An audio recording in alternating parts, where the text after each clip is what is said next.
Good morning दोस्तों, कैसे हो? उम्मीद करता हूँ कि सभी स्वस्थ होंगे, अच्छे होंगे। और आज सबसे बड़ा चैलेंज भी यही है कि इस महामारी के टाइम पर अपने को कैसे स्वस्थ रखें और फिट रखें और कैसे अच्छी प्रकार से देखभाल कर सकें। इसलिए इस विकट के समय को सही बिताने के प्रयास में हमें रहना और रखने के प्रयास बहुत ज़रूरी है। इसी के साथ दोस्तों, अपन चर्चा कर रहे थे अलंकारों पर। अलंकार में कल मैंने आपको अनुप्रास के जो भेद थे वो सारे एक्सप्लेन कर दिए थे, उसमें समझा भी दिया था। अनुप्रास में बताए थे मैंने अनुप्रास के 5 भेद होते हैं। छेक अनुप्रास, वृत्त्यानुप्रास, श्रुत्यानुप्रास, अंत्यानुप्रास और लास्ट में होता है लाटानुप्रास। अब मैं आज चर्चा करूंगा आपके सामने काय की अलंकारों में जो आपका दूसरा प्रकार और भेद है उसकी बात करूंगा, यमक अलंकार।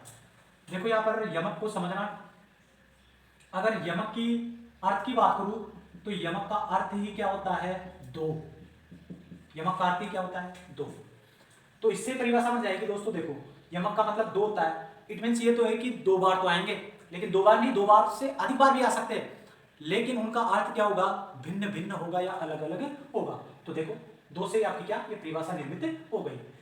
जहां एक ही शब्द दो, मिनिमम कितनी बार? 2 या उससे अधिक बार आए, लेकिन सभी शब्दों का अर्थ क्या होगा? अलग अलग होगा। ये परिभाषा आपके समझ में आ गई होगी। अब बात करते हैं इसके उदाहरणों की। उदाहरण में मैंने लिखा है सजना है मुझे सजना के लिए। यहां पर मैंने ये बोला था एक शब्द कितनी बार आएगा? 2 बार। यहां पर देखते हैं कि पहला शब्द सजना है, ठीक है, और आगे इसी वाक्य में दूसरा शब्द हमें मिल गया सजना। ये दोनों शब्द है जो वाक्य में कितनी बार प्रयुक्त हुए? 2 बार। देखते हैं 2 बार है या 2 बार से ज्यादा, लेकिन अर्थ भी अलग होना चाहिए। अब देखते हैं अर्थ अलग होगा क्या। पहला वाक्य कह रहा है सजना है मुझे, ये सभी बच्चे समझ जाएंगे कि सजना है मुझे। सजना, यहाँ पर श्रृंगार की बात हो रही है, साज सज्जा की बात हो रही है, मेकअप करने की बात हो रही है। तो पहला ये जो सजना है वो श्रृंगार के लिए आया है, ठीक है। आप अर्थ बताओगे इससे। प्रथम सजना श्रृंगार के लिए, और दूसरा जो सजना आया है वो किस संदर्भ में आया है? सजना के लिए। सजना यानी प्रियतम या पति के लिए, पति या फिर प्रियतम। यही बात मैंने ऊपर बताई थी कि जहां पर एक ही शब्द 2 या 2 से अधिक बार आए और हर बार अलग अलग अर्थ में आए। देखो, सजना, सजना, श्रृंगार, पति, अलग अलग अर्थ। इसी प्रकार से देखो, 3 बेर खाती थी और 3 बेर खाती है। वैसे सारे पद इसमें दोबारा आ रहे हैं, लेकिन ये समान अर्थ में आ रहे हैं। ये क्रिया है, ये एक ही अर्थ में है, खाने के अर्थ में। 3 है, ये संख्या के लिए आया, अलग अर्थ में नहीं आया। ये भी संख्या के लिए आया, यहाँ पर भी दोबारा भी खाती, काय के लिए? क्रिया के लिए ही प्रयुक्त हुआ है। लेकिन यहाँ पर बात करते हैं अपन, एक शब्द ऐसा है बेर, जो और पदों की तरह ही 2 बार आया, लेकिन इसके अलग अलग अर्थ है। और जब अर्थ अलग अलग होंगे तभी क्या होगा? यमक होगा। तो देखते हैं, ये कविता आपके ही पाठ्यक्रम में एक कविता है भूषण की, उससे ली गई है। उसकी सारी की सारी जितनी भी पंक्तियां हैं वो काय की है? यमक की है। जैसे पहले इसको समझते हैं। बेर का मतलब 3 बेर खाती थी। बेर का मतलब होता है यहां पर समय, ठीक है, अभी बताऊंगा। और तीसरा खाती है, फल। देखो दोस्तों, एक हिंदुत्ववादी अपने शासक हुए थे वीर शिवाजी। वीर शिवाजी, जब हमारे देश पर मुगलों का आधिपत्य था उस टाइम पर शिवाजी ने आते ही क्या किया? मुगलों को बाहर खदेड़ने का प्रयास किया। उस टाइम पर जितने भी किले थे उन किलों में कौन? मुगल और मुगलों की बेग में रहा करती थी। उस समय की बात है यहाँ पर। उस समय क्या है ना, उससे पहले तक तो शिवाजी के आक्रमण से पहले तक जो बेग में थी वो 3 समय खाना खाया करती थी। लेकिन अब परिदृश्य बदल गया है।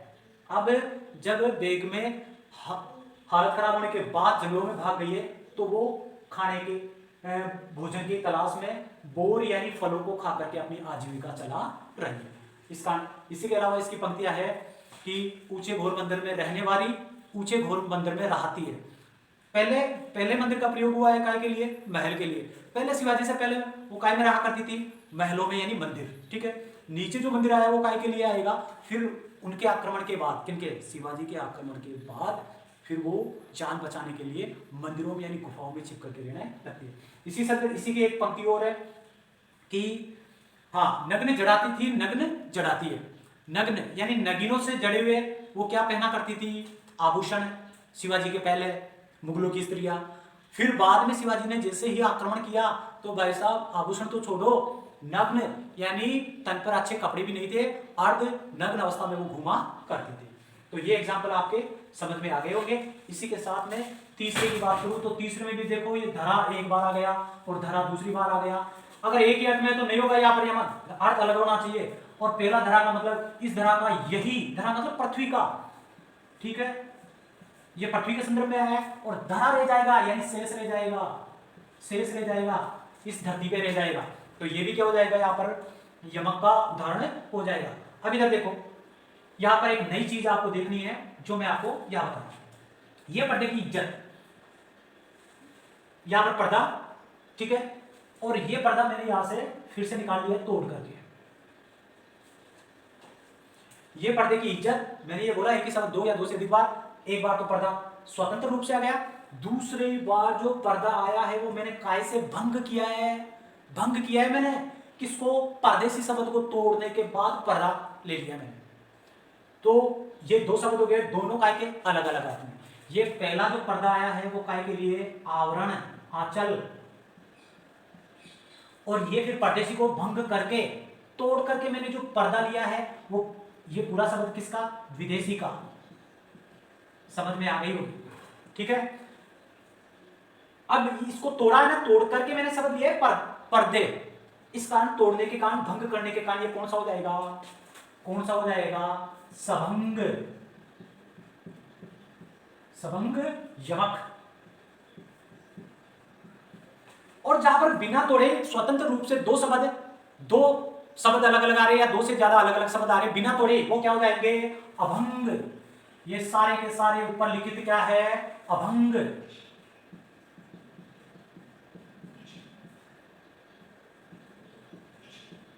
ठीक है दोस्तों, इनमें परिभाषा कोई नहीं पूछेगा, प्रश्न में आएगा नहीं, अब तक आया, ठीक है। इनमें एनर्जी खराब करने की जरूरत है नहीं कि सबंग क्या होता है, अभंग। और फिर भी थोड़ा सा मोटा मोटा ध्यान रखना, जहां पर अभंग बिना तोड़े ही दो से ज्यादा शब्द आए, उनका अर्थ भी क्या हो? अलग अलग हो।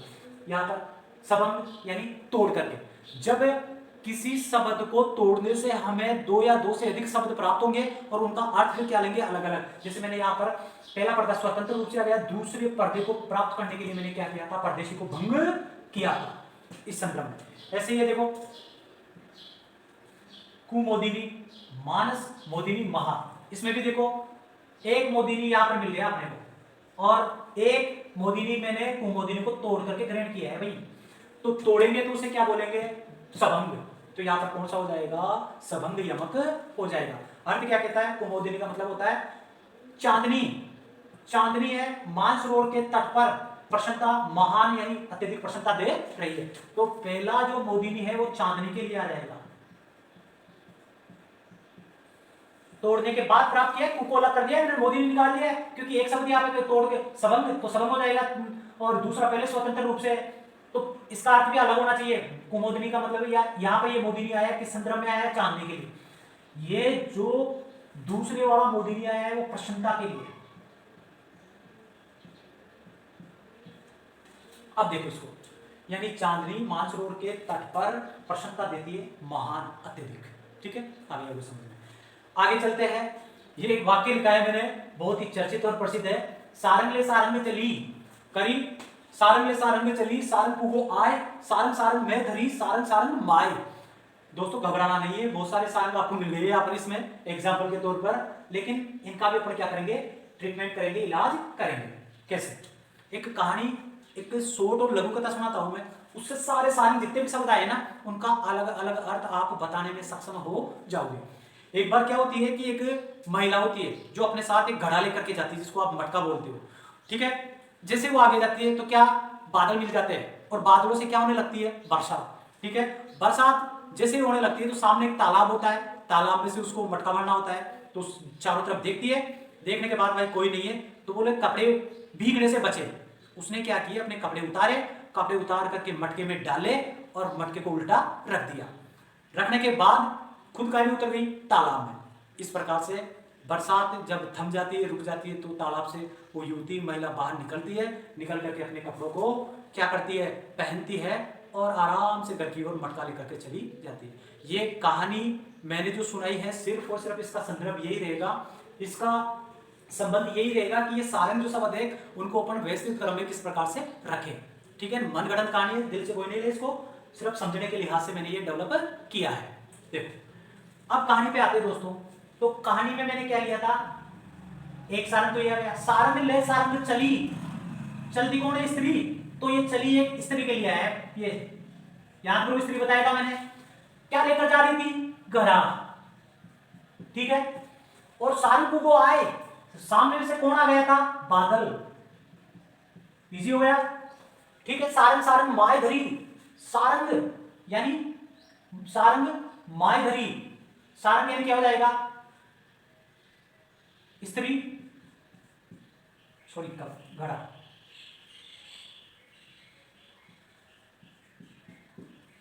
सारंग सारंग मैं धरी, ये क्या हो जाएगा, कपड़े, कपड़े।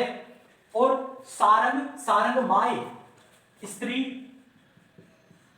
सारंग माय किसके अंदर गई थी, तालाब। देखो बिल्कुल आपका आसान हो गया ये एग्जाम्पल, और इतने सारे जो सारंग थे उसके सारे अर्थ मैंने आपको एक लघु कथा के माध्यम से समझा भी दिया है। पहला सारंग काय के, देखो सारंग ले क्या जा रही थी, घड़ा, चली कौन, स्त्री, तो सारंग, दूसरा सारंग किसके लिए, स्त्री के लिए। सारंग वो आए, कौन आया था रास्ते में, कौन आया था, बादल। सारंग सारंग में धरी, घड़े में क्या, कपड़े धरी थी उसने। और सारंग सारंग माय किसके अंदर गई थी, तालाब के अंदर, और कौन, स्त्री, सारंग। तो ये सारे के सारे एग्जाम्पल किसके थे, यमक के थे। उम्मीद करता हूं आपको अच्छे से समझ में आए होंगे। उठा लीजिए इन सबको।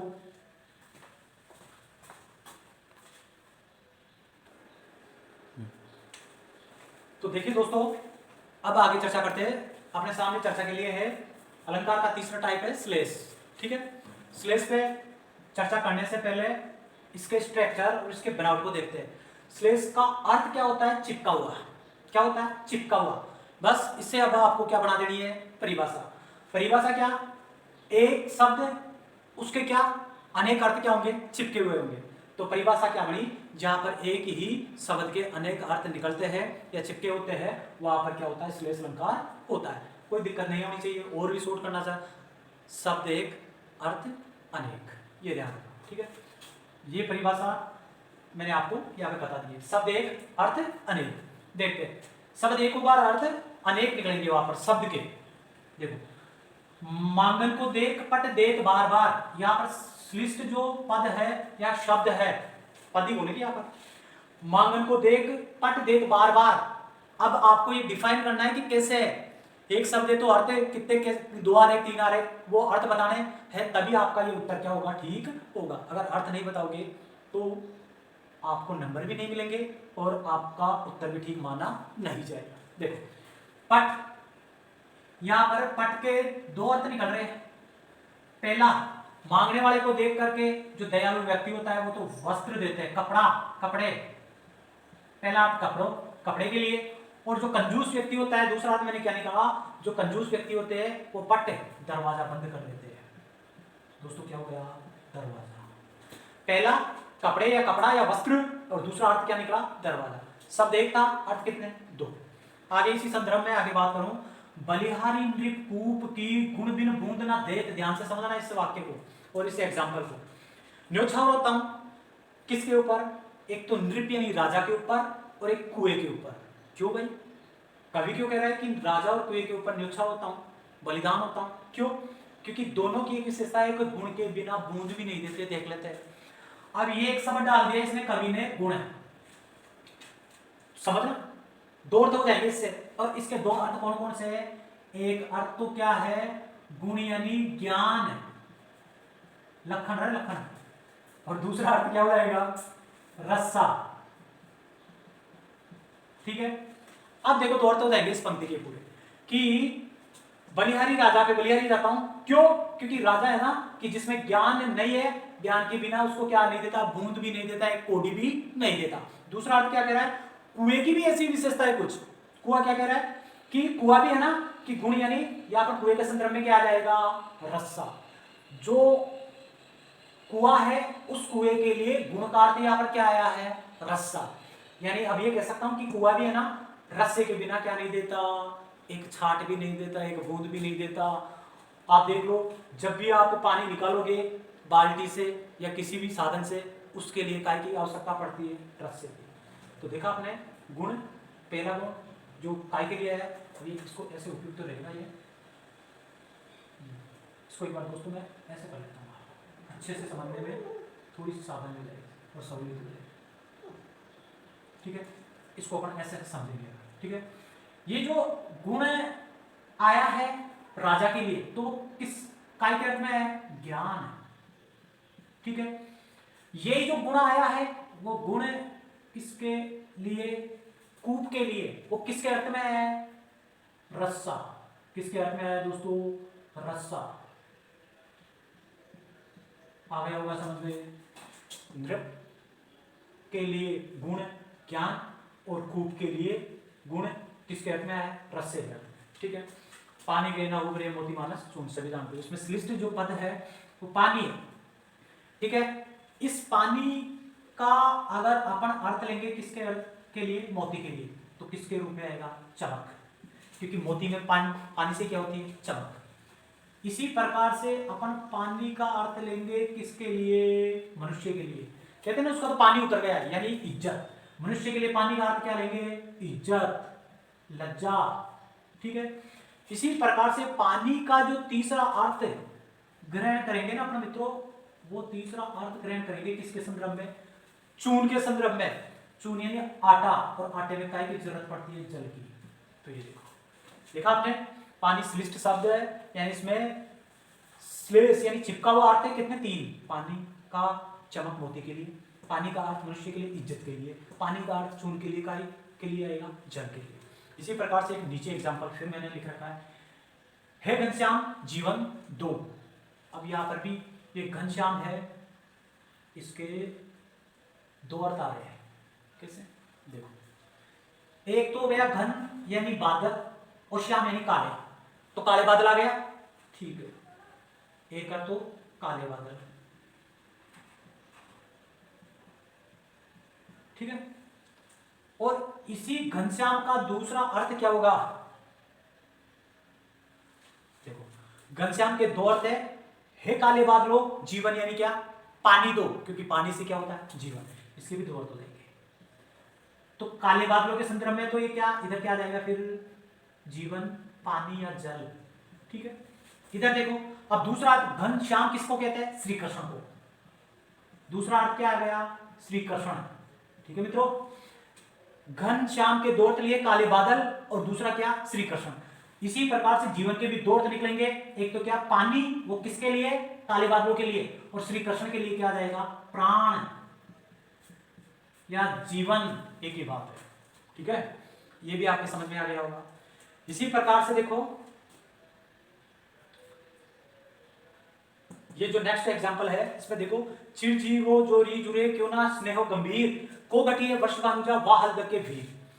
अब इस पूरे दोहे के अंदर भी आपको काय का श्लेष का उदाहरण मिलता है, और वो कहां पर मिलता है, एक तो काय में मिलता है वर्षभानुजा में, और एक काय में मिलता है हल्दर में। कैसे मिलेगा, जैसे देखो, दो अर्थ लेंगे अपन किसके, इसके वर्षभानु के, और दो अर्थ क्या लेंगे, देखो वर्षभानु को तो ऋतु में ऐसे बनेंगे, वृषभ भानु और जा। एक अर्थ ये कौन सा हो जाएगा, भंग करके ले रहा हूं मैं अलग अलग अर्थ, तो क्या हो जाएगा, सभंग। इससे ऊपर वाले क्या हो जाएंगे, अभंग। ऊपर वाले जितने भी थे अभंग श्लेष के, इस एग्जाम्पल से ऊपर वाले जितने भी उदाहरण है ना, ये वाले, ये सारे के सारे किसके हो जाएंगे, ये बोलूं तो मैं, ये, हाँ ये याद, भंग, क्योंकि मैंने भंग किया नहीं, अपने आप ही शब्द के क्या अलग अलग अर्थ आ रहे थे, लेकिन मैंने ये इसको भंग करे बिना अर्थ अलग अलग नहीं आएंगे, इसलिए क्या हो जाएगा, शभंग श्लेष। वही बात कौन सी, इससे पहले अपन ने पढ़ा था ना, अभंग यमक और सभंग यमक, जहां पर बिना शब्द को भंग करे एक शब्द के अलग अलग अर्थ हो, अभंग श्लेष, याद नहीं करना, बस सुन लेना एक बार, बिना शब्द को भंग करे या तोड़े बिना एक ही शब्द के अलग अलग या अनेक करता है, वहां पर अभंग श्लेष। सभंग जहां पर शब्द को तोड़ करके उसके अलग अलग अर्थ ग्रहण किए जाते हैं तो सभंग श्लेष होता है। अब देखो मैं तोड़ करके कैसे, वृषभानु जा, वृषभानु, वृषभानु राधा जी के पिताजी का नाम है, राधा के पिता, और जा यानी जाई पैदा की हुई, तो वृषभानु के द्वारा पैदा की गई कौन थी, राधा, यानी मैं ये बोल सकता हूं राधा जी के पिता का क्या नाम था, वृषभानु। इसी को मैं अब फिर से भंग कर रहा हूं, सभंग यानी भंग कर रहा हूं, तो क्या, वृषभ प्लस अनुजा, दीर्घ स्वर संधि, वृषभ यानी बेल, अनुजा यानी छोटी, बेल की छोटी बहन कौन हो गई, गाय।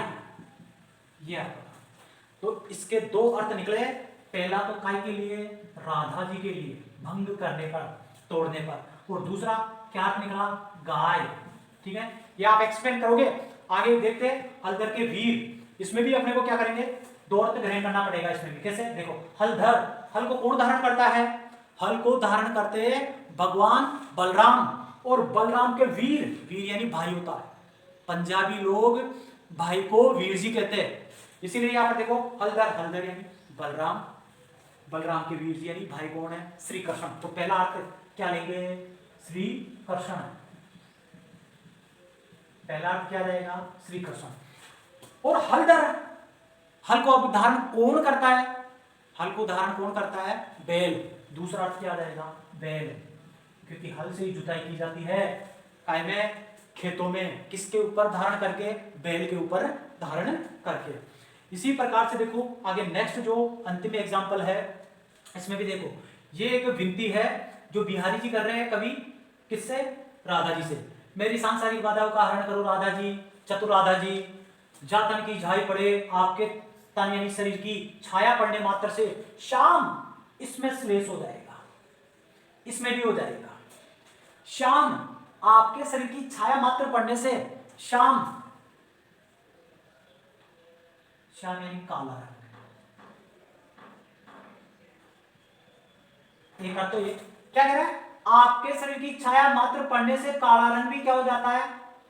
अब आपके शरीर, उनके शरीर की, यानी वो गोरी थी राधा जी, तो राधा जी के गोर वर्ण देह की जब छाया काले रंग पे पड़ती है तो काला रंग भी क्या हो जाता है, हरा। देखो कितनी वैज्ञानिक बात, वैज्ञानिक पद्धति वाली यहाँ पर बात मिल चुकी है, क्योंकि जब भी आप काले रंग में अगर पीला रंग मिलाओगे तो कौन सा रंग प्राप्त होगा, हरा रंग, कौन सा होगा, हरा रंग। तो ये कवि, ये देखो कवि के, देखो उसकी कलर की जो विद्वता है, कलरों की पहचान है कि काले में पीला मिलाने पर कौन सा प्राप्त हो जाता है, हरा। ये बात यहाँ पर प्रकट हो रही है। ठीक है, तो पहला काला रंग, और फिर दूसरा किसके लिए आ जाएगा, श्याम किसके लिए आया है, श्री कृष्ण के लिए आया है, श्री कृष्ण के लिए। हरित, हरित हरा रंग, और दूसरा अर्थ हरित का क्या हो जाएगा, प्रसन्न, क्या हो जाएगा, प्रसन्न।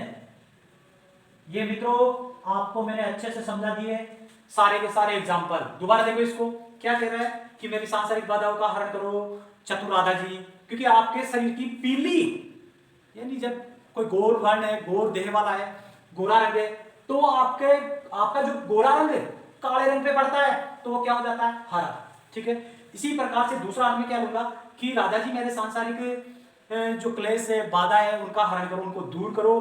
क्यों, क्योंकि आपकी छाया जब श्री कृष्ण भगवान पे पड़ती है तो श्री कृष्ण भगवान ही क्या हो जाते हैं, प्रसन्न हो जाते हैं। उम्मीद करता हूं कि ये क्लास आपको अच्छे से समझ में आई होगी।